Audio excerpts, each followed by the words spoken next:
자, 오늘은 10일과 솔로몬이 인생의 의미를 돌아보다가 전도서에 대한 얘기예요. 전도서가 성경에 들어가게 됐는데 전도서를 이제 읽어보시면 사실 여느 성경과 되게 달라요, 내용이. 그리고 스타일도 전혀 다르다고 해야 되나? 뭔가 성경 아닌 것 같기도 해요, 어떨 때 보면. 근데 전도서는 그러니까 여기도 나온 것처럼 성경에서 가장 독특한 책 중에 하나예요. 왜냐면 질문을 엄청 많이 합니다, 전도서는. 그래서 뭐 다른 성경 같은 경우 막 복음을 제시하고 하나님이 어떤 분이시고 아니면 하나님을 만났던 그런 사람들의 이야기, 그리고 하나님을 대신했던 떠나갔던 그 사람들의 이야기, 뭐 이런 식으로 뭔가 전체 그림으로 나오는데, 전도서 같은 경우에는 계속 인생에 대한 질문을 던져요, 책 자체가. 그래서 사실 전도서는요, 안 믿는 분들, 그러니까 아직 믿지 않는 분들이 오히려 봐도 괜찮을 만한 그런 책이긴 해요. 근데 물론 여기 하나님 좀 이렇게 표현이 조금 나오긴 하는데, 근데 그러니까 하나님을 갑자기 높이거나 막 하나님에 대해서 직접적으로 언급한다기보다는 거의 대부분의 초점이 인간의 어떤 인생의 의미나 그런 인간 본연의 질문을 계속 던지고 있죠. 근데 여기 이게 요약해놓은 거 보니까 더 대박인 게, 전도서는 이런 질문을 한대요. 인생에는 어떤 의미가 있나? 인생이 도대체 무슨 소용인가? 그리고 왜 우리가 여기에 있나? 우리가 하는 일이 정말로 중요한가? 세상에 정의가 있나? 죽음 너머에는 무엇이 있나? 때때로 인생이 덧없어 보이는 이유가 뭔가? 우리 마음 가장 깊은 곳에 있는 아픔과 어떤 결핍, 그런 거를 어떻게 해결할 수 있나? 근데 이거는 지금 이 질문들은요, 과거도 그렇지만 특별히 오늘을 사는 우리 현대인들의 문제예요. 여러분 그거 아세요? 정신질환과 어떤 심리의 장애를 갖고 있는 사람의 비율이 엄청나게 늘어나고 있는 것 같아요. 이게 되게 웃긴 게, 먹고 사는 문제는 더 좋아졌어. 근데 여기에 반비례하게 인간 그 본연의 문제, 정서적인 문제, 지금 정확히 이 전도서가 다루고 있는 문제죠. 그러니까 허무함, 의미 없음, 우울증이라고 이렇게 사람들은 이제 진단을 하잖아요, 현대 의학적으로나 어떤 심리적으로나. 우울증입니다. 근데 어떤 신학자가 그런 얘기를 했는데 난 너무 동감된 게, 제정신이 박힌 사람이라면 우울증 걸리는 게 정상이다, 이런 얘기를 하는 거예요. 왜냐면 우리가 우울증이 왜 안 걸리냐면 그냥 나름 좋게 지내자, 나름의 이 땅에서 희망을 찾는 거잖아요. 그래, 그래도 가족이 최고지, 막 이런 어떤 뻔한 공익적인 내용들 있잖아요. 세속적인 사람들이라도 그냥 누구나 동의할 수 있는, 그래 가족이 최고야, 사람이 최고지, 막 하면서 이렇게 하는 거 있잖아요. 근데 그런 것들로 이 세상을 자세하게, 이 세상이 돌아가는 거를 전체적으로 자세히 본다면요, 우울증 걸리는 게 정상이라는 거예요.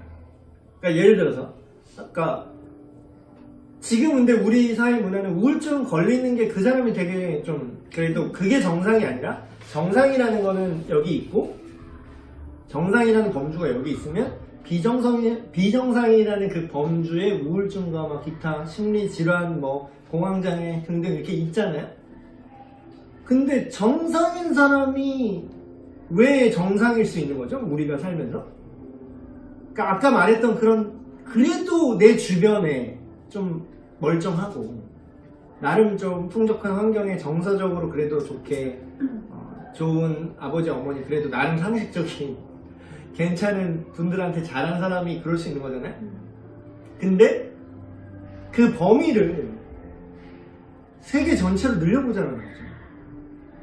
세계 전체로, 인간 전체로까지 그 범위를 확장해보자는 거죠. 전도서는 그냥 1차적 독자는 물론 이 시대의 이스라엘 사람에게 보내는 어떤 그런 지혜로운 솔로몬 왕의 어떤 지혜서이지만, 사실 그 수신자라고 볼까요? 이 책의 수신자, 대상이 되는 사람은 인류 전체를 놓고 얘기를 하고 있는 거예요. 인류 전체, 시간을 초월해서 인간이라면 느끼는 공통되는 문제점을 다루고 있어요.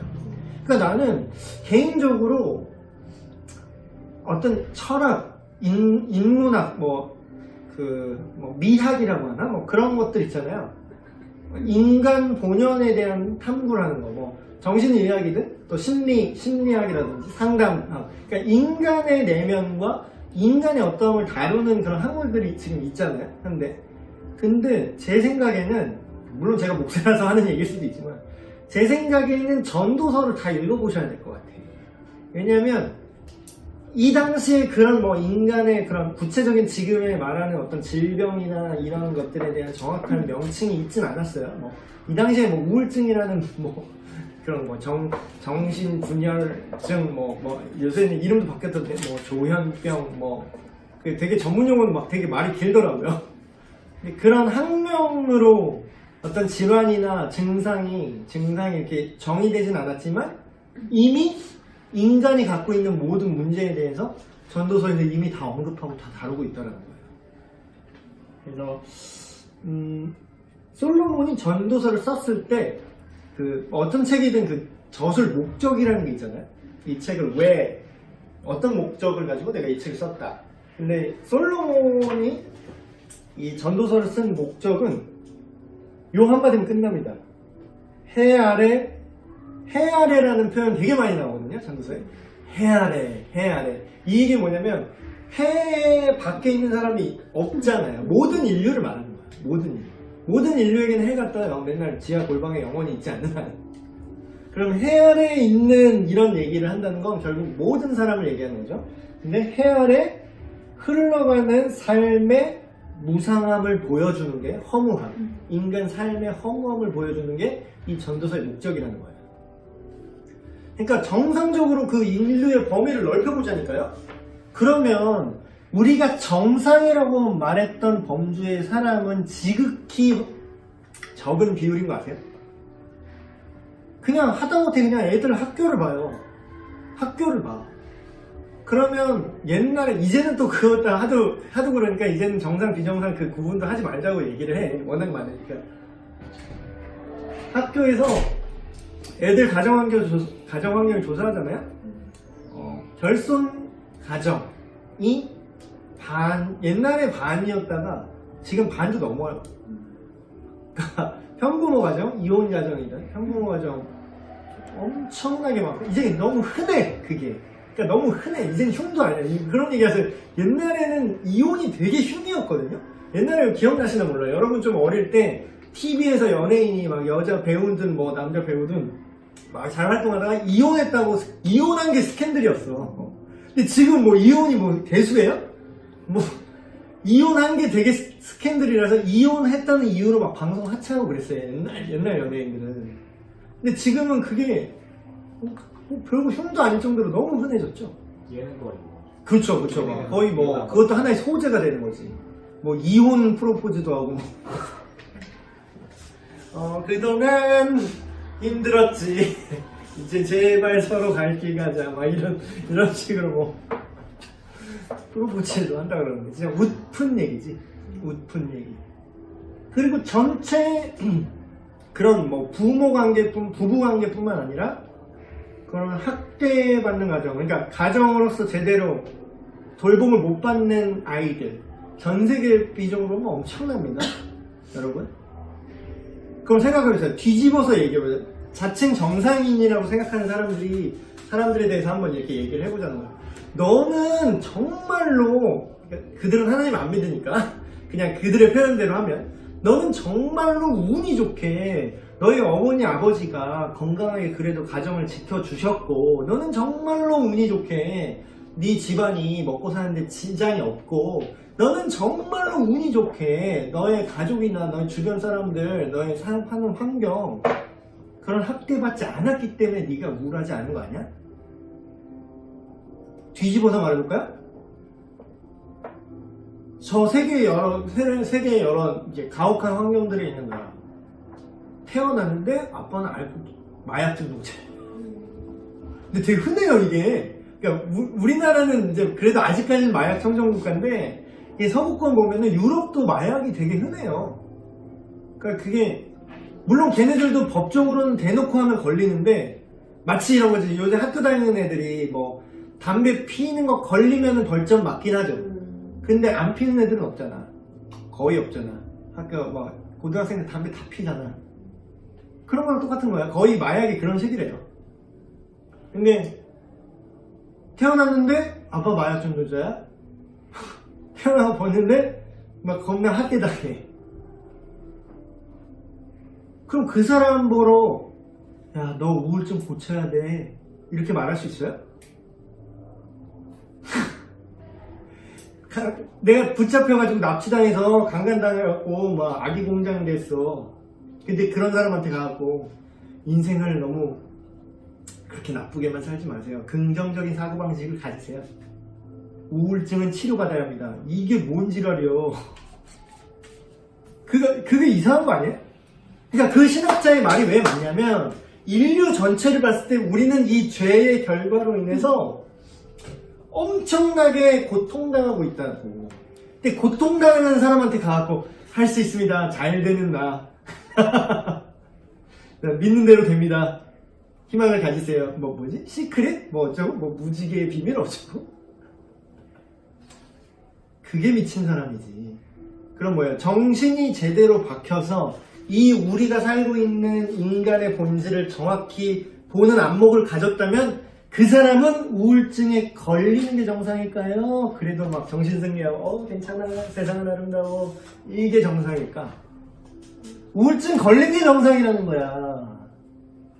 그러니까 이게 그렇다고 우리 다 우울하라 그런 뜻이 아니라 고통의 문제를 직시하지 않으면 그 고통을 풀 수 있는 답이 절대로 보이지 않는다는 거예요. 그게 이스라엘 역사에도 그대로 나와요. 괜찮다 평안하다 거짓 선지자들 계속 예언하잖아요. 평안한 여기는 왕이시여 우리는 여기는 하나님의 영광인 여기는 성전입니다. 여호와의 눈이 머무는 여기는 성전이니까 절대로 망하지 않을 겁니다. 여호와께서 지켜 보호하실 겁니다. 괜찮다 평안하다 어떻게 됐어? 다 쓸어버렸잖아. 누가 쓸었죠? 하나님이 쓸게 시켰잖아. 똑같아요. 하나님 없는 인간들이 인생은 즐거운 거야. 인생에는 의미가 있어. 하나님 빼고 의미를 찾는 거지 사람들이. 인생에는 의미가 있어. 아 이렇게 돈을 벌고 열심히 잘 살고 그냥 예쁜 마누라 능력 있는 남편 얻어서 잘 살면 좋은 거야. 그래 행복하자 스스로 되뇌는 거지. 근데 실제로 그렇게 행복하게 사는 사람도 있어요. 어느 정도. 근데 그 사람조차도 그렇게 외적인 조건으로 행복하자 되뇌고 실제로 어느 정도 상대적으로 되게 풍족하고 행복해 보이는 사람 숫자도 적을 뿐더러 그런 사람들이 있지만 그런 사람도 어때요? 허무하다는 거야. 전도서. 야 얼굴 예쁘면 뭐하냐? 여기 예쁘고 잘생긴 분들 여기 많이 계신데 예쁘면 뭐하냐? 당신도 예뻐요. 걱정하지 마세요. 당신도 예뻐요. 몇십 년 뒤면 다 똑같아지는데. 그러니까 진짜 어르신들 하는 얘기에는 한 50년 지나면 다 똑같이 생겼어. 진짜로 50년 지나면 다 똑같이 생겼어. 예쁘면 뭐해? 그게 바람에 후 불면 날아가는 거 세월에 날아가 버리는 거야. 돈 많으면 뭐하냐? 돈 많으면 좋겠지. 당장 없는 사람들한테는. 근데 이제 그 허무함에 대해서 이제 솔로몬이 계속 얘기하는 거예요. 돈 많으면 뭐하냐? 죽으면 끝인데. 네 돈 때문에 네 자식들 서로 피 터지고 싸우고 서로 고소하고 청부살인까지 하는데 돈 많으면 뭐하냐? 그러니까 전도서가 이게 우리가 전도서가 사람들이 오해하는 게 전도서가 되게 염세적이고 되게 비관적이라고 봐요 보통. 근데 제가 아까 얘기한 그 얘기야. 전도서가 비관적인 게 아니라 우리가 세상을 똑바로 못 보고 있는 거야. 정상적으로 세상을 보면 이게 맞는 말이거든. 그러니까 진리를 말하는 거야. 진짜 팩트 그러는데 요즘 사람들 이게 팩트예요. 예뻐도 소용없고요. 돈 많아 소용이 없어. 다 잠깐이야 잠깐. 허무해. 그 얘기를 하는 거든. 네가 하나님 없이 사는 인생에 의미가 있냐? 나름 의미를 찾았다고 하지만 그걸 가졌다고 생각하는데 갖고 있어도 어때요? 불안해. 왜냐면 난 알거든. 이게 영원하지 않을 거라는 거야. 없어질 거야. 리프팅 킷을 계속 파다.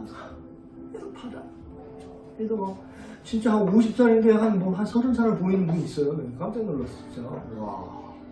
그 진짜 막 누가 막 번호 달라고 쫓아왔는데 막 아들보다 동생이고 막 있잖아요. 제가 좀 나이가 많아서 괜찮아요 그랬는데 내가 아들이 너보다 형이야. 그러니까 그게 근데 그거 우리가 대단하고 와 멋지다라고 이 세상 사람 생각하잖아. 그래봐야 50년이야. 지금 어떻게 20년 잘 버틴겨서 지금 뭐 대단하다고 이렇게 칭찬받고 부럽다 이러죠? 그러니까 우리가 영원의 관점으로 보지 못하기 때문에 문제가 발생해요. 영원이라는 시간 속에서 100년이라는 건 거의 점이죠. 점. 그냥 순간이에요. 삑! 하고 이렇게 없어지는 거예요. 영원이라는 시간 속에서.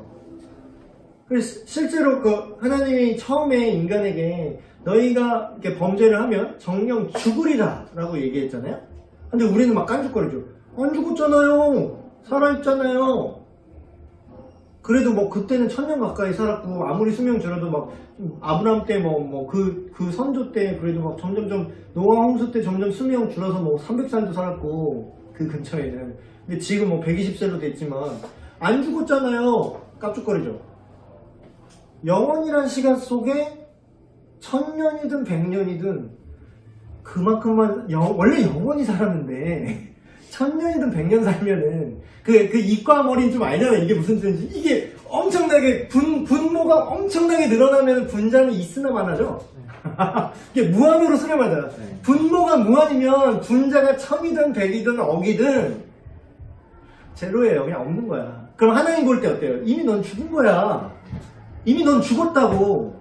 영원히 산다는 관점에서 봤을 때는 죽은 목숨인 거야. 이게 인생에 이게 전도서, 그러니까 옛날에는 제가 이 전도서의 맛을 몰랐어요. 그냥 이상하다 그냥 하는 게 다 우울해 막 그냥 이랬던 것 같아. 근데 이제 인생과 그 하나님의 전체, 하나님이 뭘 얘기해주고 싶은지, 인간들에게 뭘 이야기해주고 싶은지 그 맥을 잡지 못한 건데, 맥을 딱 잡으면 와, 이 책이 정말 진리야. 진짜 진리예요. 그래서 첫 번째 솔로몬이 말하고 싶었던 거는 영원한 것이 없다는 거야. 세상을 이렇게 관찰을 해요. 관망하듯이 얘기하는데 세 가지 사실을 발견하는데 그 세 가지 사실로 인해서 인생이 헛되다고 결론을 내려요. 첫 번째가 영원한 것이 없다는 거고, 둘째가 생산성이 없다는 거야, 이 세상에. 그러니까 생산성이 없다는 게 무슨 뜻이냐면, 목사님 그런 말 왜 하세요? 얼마나 이 인류의 여태까지 혁신이 얼마나 많았고 지금 우리가 현대 문명이 얼마나 발달해서 생산성이 있는데요, 이렇게 말할 수 있지만 여러분 반복되잖아요. 어떤 일들이 기술이 좋고, 예를 들어서 이게 진짜 하이테크놀로지야. 이게 스마트폰이 개발됐잖아요. 이게 엄청난 생산성을 발휘한 것 같죠? 엄청난 생산성을 발휘한 거잖아요. 우리가 어디로, 예를 들어서 KTX를 발견해냈어. 엄청난 생산의 발달이죠. 혁명이잖아. 엄청나게 빠른 속도로 예를 들어서 우리가 부산까지 1시간에 찍을 수 있어. 엄청난 생산성인 것 같죠. 근데 여러분, 부산까지 그렇게 1시간에 가서 뭘 할 건데요? 왜 빨리 가야 되냐고. 이걸로 할 수 있는 게 많습니다. 스마트폰 인류의 혁명입니다. 이걸 할 수 있는 게 많은데 그걸 뭐 할 거냐고. 여러분, 크게 오류가 있는데요. 우리가 어떤 일을 만들고 반복하잖아요. 근데 그 모든 것들은 어떤 결론적인 궁극적인 목적이 있을 때에만 의미가 있고요. 그래야 그게 참된 생산성인 거예요. 내가 이 케이크를 만들고 싶다는 어떤 명확한 목적이 있는 상태에서 내가 코코아 가루를 지금 막 모으고 있어. 그래, 그때야 이게 의미가 있는 거지. 코코아 가루를 빨리 모을 수 있습니다. 최고죠? 뭐 할 건데? 손가락 빨리 아무튼 빨리 모을 수 있습니다. 그러니까 이게 이 세상에 생산성이 없다는 거야. 목적이 없기 때문에. 목적이 잘못됐기 때문에. 셋째는 이 세상에 진보가 없다. 계속해서 발전하는 것도 없다라는 거예요. 근데 발전 많이 했잖아요, 목사님. 근데 제가 말한 거랑 똑같죠, 이 맥락. 뭔가 새로운 걸 만들어낸 것 같아. 진보한 것 같죠? 근데 있는 그대로 세계가 그래서 바뀌었어요? 어떻게 바뀌었을까? 목사님, 테크놀로지 발전해서 옛날에는 서로 막 비둘기 날리고 손편지 보내고 그랬는데 지금은 블루투스 요즘은 게임도 다 말하면서 하대. 네, 요즘 게임은 안 했어. 게임도 막 실시간으로 말하면서 야 얼른 가 막 이러면서 얘기하대. 얼마나 발달했어요? 진보한 것 같아. 기술은 진보했어요. 그런데 그 게임은 재밌게 할 수 있겠지만 정말 인간의 문제, 아까 제가 얘기했던 이 인류 전체가 당면한 문제, 이 고통의 문제들, 이거를 해결하는데, 이걸 바꾸는데 기여를 했어요? 이 진보가? 그래서 사람들이 죄를 안 지어요? 그래서 그렇게 소통이 빨라져서 새로운 테크놀로지가 많이 발달을 해서 교도소는 텅텅 비었나요? 아니면 더 미어터지나요? 그 발달된 기술로 더 나쁜 짓을 하나요? 아니면 정말 세상에 평화가 왔나요? 총이 개발된 칼 쓰다가 돌도끼로 전쟁하던 게 청동기로 전쟁하고, 그 다음에 철기가 돼서 철로 사람 찌르고, 그 다음에 창이 더 쓰기가 좋네? 창 바꿨다가. 이게 무기의 역사만 봐도 답 나와요. 그다음 화포를 만들었어. 화살 멀리서 쏴 죽여야지. 발달하는데 그래서 전쟁이 그쳤냐고. 더 미래 레이저 총으로 싸우지 않을까? 휴대용 휴대용 뉴클리어. 소형 핵탄두로 이제 축소 범위만 아주 혼내주는 그런 기술도 이미 다 나왔대는데. 진보한 것 같아 보이지만 우리가 맞닥뜨리고 있는 이 세계를 바꾸는 데는 전혀 기여하지 못하고 있어요. 두 번째 또 질문. 이 세상에 선과 정의라는 게 도대체 있습니까? 이거지. 세상의 정의에 대한 문제에 대해서 이렇게 바라보는데 이게 진짜 지금이랑 똑같아. 그러니까 예나 지금이나 하나님이 없는 곳에 있는 선과 정의란 존재하지 않아요. 악과 고통의 문제. 내가 억울한 일들 이렇게 다 써있죠. 학대. 이게 지금 BC 기원 전에 쓰여진 얘기라는 게 여러분 믿어져요? 내가 해 아래에서 행하는 모든 학대를 살펴보았도다. 보라, 학대받는 자들의 눈물이 도다. 그들에게 위로자가 없다. 그들을 학대하는 자들의 손에는 권세가 있으나 그들에게 위로자가 없다. 오늘 보고 있는 얘기 같은데? 오늘 내가 방금 유튜브에서 본 얘기인데? 이게 기원 전에도 있었고 지금도 계속되고 있다는 거예요. 왜 학대할까? 그러니까 애들이랑 여러분 나중에 자녀를 낳으시면 아니면 어린 조카 있으면 이런 대화를 할 기회가 있으면 한번 해보세요. 왜 사람들은 서로 싸울까? 그렇게까지 멀리까지 갈 것도 없어. 지 동생이랑 막 싸워. 얘 하나를 갖고 싶다고 둘이 싸워. 그럼 너희들은 왜 이걸로 싸우고 왜 서로를 미워하고 이렇게 다툴까? 이건 내가 갖고 싶으니까 해. 근데 문제는 네 마음만 있냐? 내 마음도 있어. 나도 갖고 싶다는 거야. 근데 이 문제가 되게 간단한 문제가 그냥 스케일만 커진 거예요. 그러니까 함께 살 수 없는 거야. 그러니까 서로 사랑하면은 누가 갔던 상관없고 그래도 네가 그러면 이만 갖고 놀고 나중에 이런 내가 갖고 놀자. 이런 서로 화해와 용납과 이런 게 진행이 되는데 그게 없는 거야. 사랑의 부재 상태인 거예요. 이 세상의 모든 죄와 혼돈은요, 사랑의 부재 상태입니다.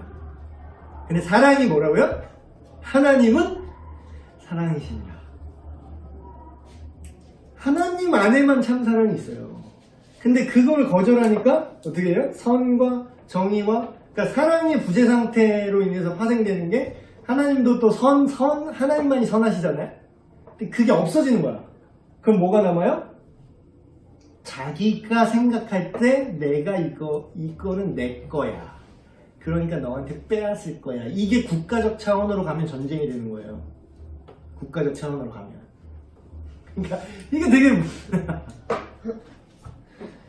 그 옛날 찬양 중에 제가 너무 좋아하는 찬양인데, 이거 좀 리메이크 좀 안 하나? 이거 진짜 정말 쌍파이런도 찬양인데 정말 오래된 찬양이 있어요. 세상은 평화 원하지만 전쟁에서, 이거 알면 좀 옛날 사람인데 전쟁에서 문단을 나간다. 그 다음에 가사 뭐더라? 후렴이. 그러나 주 여기 계시네, 우리가 아들 믿을 때에 그의 영으로 하나들, 그런 찬양이 있거든요. 근데 그 앞에 가사가 그때는 몰랐는데 지금 완전 진짜 이 깊이 보소. 이 찬양의 깊이 보소.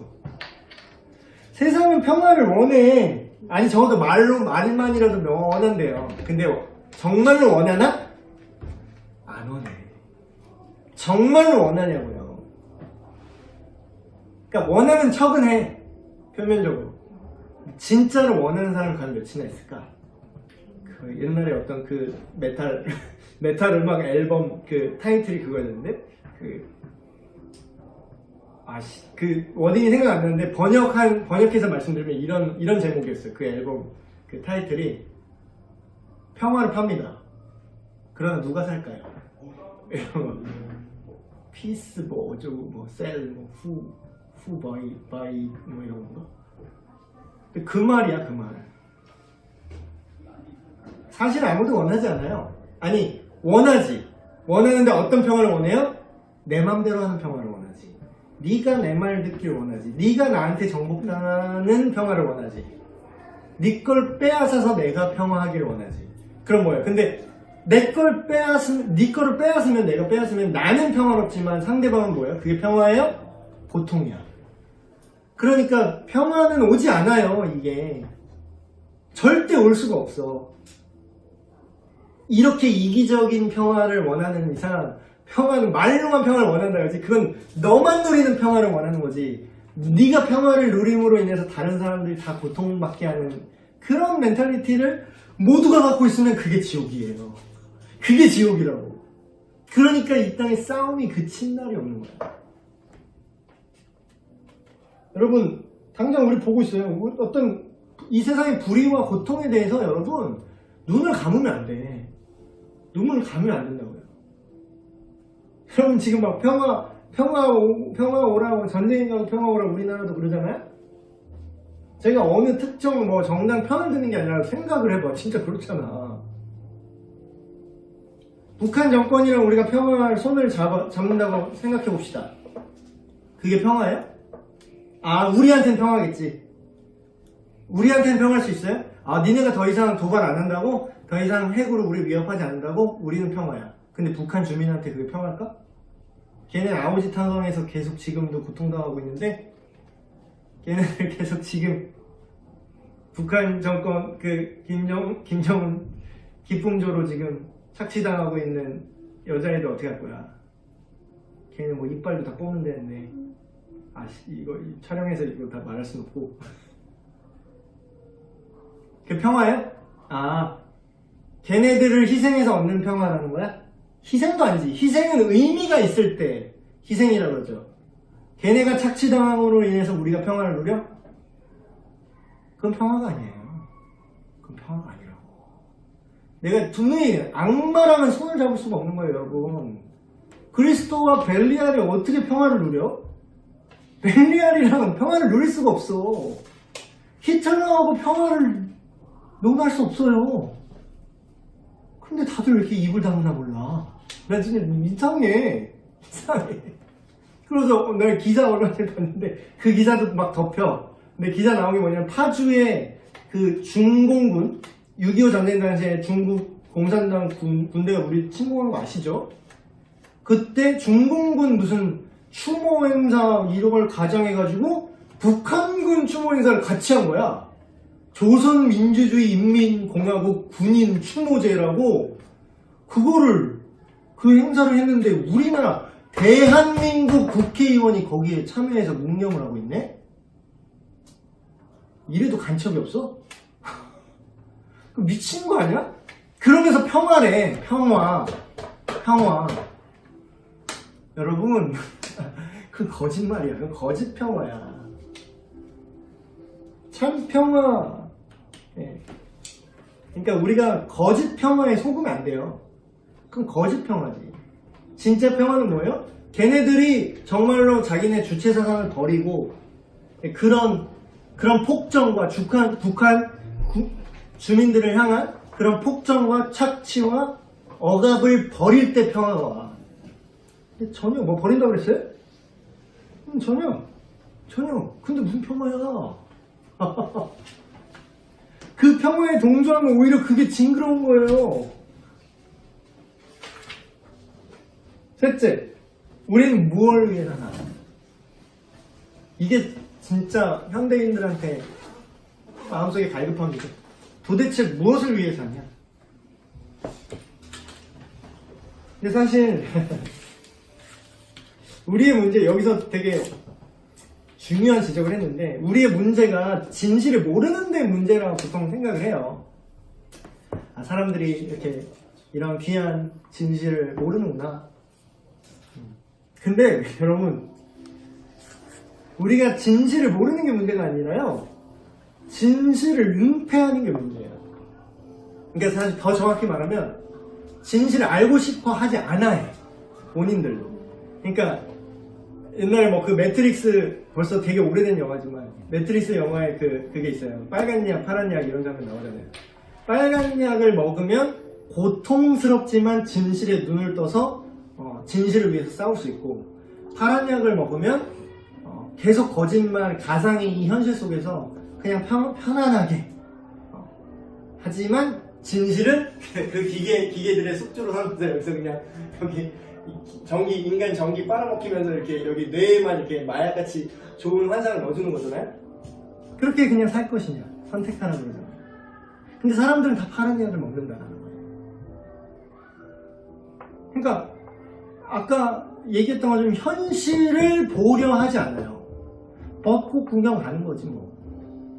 그렇다고 뭐 제가 이런 얘기를 했다고 뭐 그럼 우리가 뭐 생일만 해도 생일 축하도 하지 말고 어디 뭐 돌잔치도 하지 말고 애도 낳지 말고 뭐 진짜 무슨 뭐 아나키스트처럼 뭐 반사회주의자처럼 뭐 그렇게 살라는 건 아닙니다.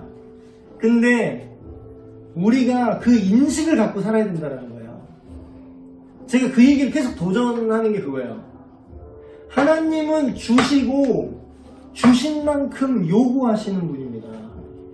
한 달란트 준 자에게는 한 달란트만큼 요구하시고 10달란트 준 자에게는 10달란트만큼 요구하시는데, 이 말이 얼마나 무서운 얘기냐면 우리 찬양에도 그러잖아요. 주님은 주시고 주님은 찾으시네. 그 뭐 브릿지처럼 그냥 한국어로 넘어가죠. 근데 그 말이 진짜 무서운 얘기야. 여러분이 누리는 이 풍요, 벚꽃 구경할 수 있는 이 안전함, 지금 이 순간에도 북한 주민은 고통당하고 있어요. 그러면 우리가 왜 우리를 이때에 남한에 태어나게 해서 왜 내가 누구이관데 이 복음을 나에게 주셨냐 이거야. 내가 누구길래 그 찬송가 가수처럼 이 복음 주셔서 나로 하여금 주 예수님을 왜 믿게 하는지 난 알 수가 없어요. 근데 우린 알아야 돼요. 그 하나님의 은혜의 양은 우리가 알 수가 없어. 너무나 커서. 근데 그 목적은 우리가 알아야 돼요. 그 목적은 뭐죠? 그만큼 책임이 있는 거예요. 우리의 시간, 우리의 돈, 우리의 풍요. 우리가 만약에 여기서 이 세상, 이 고통받는 세상을 위해서 아무것도 한 게 없고, 우리가 하나님으로부터 받은 시간과 돈과 기회와 우리의 외모 또한 그렇게 태어나게 한 데는 의미가 있다니까. 내가 희수자매한테인가 그 얘기했어. 옛날에 누구한테 얘기했는데 우리 모델하는 그 친구한테 얘기했었나? 지금 기억이 안 나는데 야, 네 생긴 것도 그 하나님이 준 거야. 근데 네 생긴 걸로 표현해서 너무 저렴한데 너의 그 외모로 네가 하나님이 너한테 준 그 이유가 있다고. 그 외모조차. 그럼 네 외모로 여기저기서 막 남자 만나고 여자 만나고 그래서 클럽 가서 원나잇 하고 그렇게 너의 육체의 쾌락을 위해서 그거를 악하게 쓸 것이냐, 아니면 그걸로 선한 일에 하나님의 목적 안에서 너의 시간과 자원과 너의 건강과 너의 외모까지도. 그러니까 그런 믿는 배우들이 이렇게 하는 그런 것들 막 이렇게 재능 기부처럼 하잖아요. 그래서 여러분, 이게 우리가 무엇을 위해 살 것인가, 이거는 나중에 다 책임을 물어야 됩니다. 우리 책임을 묻게 돼요. 그래서 두렵고 떨림으로 하나님 앞에 살라라는 게 그냥 니들 그냥 교회 안 나오고 막 그냥 교회 생활 뭐 성실하게 못하네, 그냥 정신 똑바로 차려, 교회 생활 열심히 해, 막 이런 차원이 아니야. 이런 1차원적인 유치한 얘기가 아니라 하나님 앞에 내 인생의 의미는 무엇인가, 하나님이 나를 왜 이때 살게 했고, 내 나름의 하나님을 배제한 내 나름의 즐거움과 내 나름의 의미만을 위해서 사는 것이 엄청난 문제라는 거예요. 근데 그렇게 하나님 빼고 내 나름의 즐거움을 살면 그나마도 평안이 없다는 거야. 허무하다 허무하다, 헛되고 헛되다, 곱고 아름다우나 50년이 지나면 다 똑같이 생겼으니 헛되다. 그럼 뭐예요? 곱고 다 뭐 젊었을 때 곱고 아름다울 때는 막 지멋대로 놀고 그걸 뭐 클럽 다니고 막 남자 부리고 다니고 여자 부리고 다니고 그렇게 살다가 나중에 나이 먹고 막 주님께 돌아왔습니다. 뭐 물론 그때라도 돌아오면 다행인데, 그거보다 젊은 시절에 하나님이 주신 그거 갖다가 그거랑 뭐가 달라? 주님이 주신 그런 외모와 아름다움과 재능 다 묻어두고 있다가 주님 오셨을 때 그대로 드립니다. 아니, 그대로도 없어. 이미 다 늙었어. 주님 볼 때 무슨 할 말이 있겠다는 거야. 이게 뭐가 정의로운 거야. 그 심판이 있어요, 실제로. 다 대가 정상하셔야 돼요. 물론 이제 구원은 받겠지. 믿음 안에만 있었다. 근데 엄청나게 책망을 받고 엄청나게 부끄러운 구원을 받을 겁니다. 불난 집에서 겨우, 성경에 써있는 표현이에요. 불난 집에서 겨우 옷도 못 챙겨 입고 부끄럽게 나와 있을 거라고. 그럼 천국은 갔어. 천국은 왔는데 거기도 보는 눈이 있잖아요. 어떻게 보겠어? 이렇게 얘 낭비하고 이렇게 낭비하고 이렇게 안타까운 그 한 영혼. 여러분 신들러 리스트 봤어요? 거기서 그 마지막에 그 신들러가 얘기하잖아. 내가 이 반지, 너무 미안하다고. 그 사람은 진짜 되게 회개한 사람이지. 내가 이 반지, 결혼 반지 이거 팔았으면 3명 더 살렸을 텐데, 내가 이게 뭐라고, 내가 이게 아까워서 이거 안 팔아서 3명 죽였네, 그러잖아. 근데 천국 어떻게든 뭐 결국엔 말년에 회개해서 천국 어떻게 왔는데 얼마나 자책감이 들겠어, 얼마나 부끄럽겠어. 그러니까 천국이니까 너 그랬대요 이러진 않아. 천국이니까 서로 다 사랑하니까. 근데 자기 스스로 그걸 느끼는 게 얼마나 형벌일 거야. 천국에서 얼마나 자괴감 들겠어. 내가 그 젊은 시절에 그렇게 나의 부와 체력과 외모의 아름다움이 됐고, 그런 거 나에게 재능과 이런 거 다 주셨는데 그냥 나 먹고 살자고 다 그냥 땅에 묻어두다가 써먹지도 못하고 이렇게 왔네요. 사람은 왜 사는가라는 거는 이 세계관이 여러분한테 있으면 그냥 답은 간단합니다. 고민할 필요도 없어요. 그냥 여러분이 하는 거 똑같이 다 살아도 돼요. 뭐 교회에서 평생 살아라 이런 거 아니야. 교회 제 스타일 아니잖아요. 교회 봉사 안 하면 막 역적이라 그래요, 제가? 잘 사시라고. 근데 그 안에서 이 세계관으로 살면 교회도 사랑하게 되고요, 또한 진정한 의미의 교회를 만들어 가고 있을 겁니다. 여러분의 가정과 삶에 있어서. 그래서 그리스도인으로서 우리가 세상을 살 때는 우리는 알고 있어요. 우리가 그리스도인이라면 우리는 알고 있어요. 뭐가 이 헛되고 헛된 거를 뒤집을 수 있는지, 바로 예수라는 이름의 통치자, 그 예수 그리스도 안에 살아있는 하나님의 소망, 그리고 그 영원히 사는 그 삶. 그러니까 단순히 육체의 영혼 불면 진시황이 뭐 불로초 먹고 싶고 그런 개념이 아니라 영원한 하나님과 영원히 존재하는 그 삶. 그게 우리에게 참된 기쁨과 참된 만족과 여기 말했던 인생의 의미, 사람은 왜 사는가, 그리고 이 세상에는 없지만 하나님 안에는 존재하는 그 선과 정의, 그리고 모든 의미, 나의 비전, 내가 가야 될 길, 삶의 목적, 이유, 그리고 그 과정 안에서의 즐거움 다 들어있어요. 그러니까 예수 그리스도 안에 모든 것이 있습니다. 그 말이 정답이야. 근데 그 얘기를 알아먹으려면 어떻게 해야 된다고요? 하나님 없는 인생의 허무함을 아셔야 돼. 헛되다는 것을 깨닫지 못하면요, 이게 쓸모없다는 걸 알지 못하면 계속 지고 있어. 계속 지고 있다고. 우리 딸 뭐 마트 가면은 계속 지고 있어. 그러니까 좀 내놔서, 네가 내놔서 그걸 찍어야지 이게 네 거가. 내가 계속 지고 있어. 아니야. 지금은 안 그래요? 지금은 이제 좀 알았어. 뭐지? 계산해 막 이런 지금. 그래요. 여기까지 하고 기도하고 마치겠습니다. 하나님 아버지, 솔로몬 왕에게 지혜를 주셔서 그 인생의 의미를 통달하게 하셔서 오늘 사는 우리에게도 그 전도서를 통하여서 하나님 없는 인생의 허무함과 의미 없음에 대해서 우리로 알게 하여 주시니 감사를 드립니다. 우리가 만나는 모든 사람들과 우리의 가족들과 또한 우리에게 맡겨주신 청년부 한 영혼 한 영혼들에게 이 놀라운 하나님의 진리를 전달하게 하여 주시옵소서. 그래야 해서 인생의 허무함을, 이 세상의 실존을 올바로 바라보게 하시고 그 모든 죄와 악과 고통의 문제를 해결해 주시는 하나님의 놀라운 구원의 기쁜 소식 예수 그리스도를 믿게 되는 큰 역사 있게 하여 주시옵소서. 우리 주 예수 그리스도의 이름으로 기도합니다. 아멘. 예, 마쳤습니다.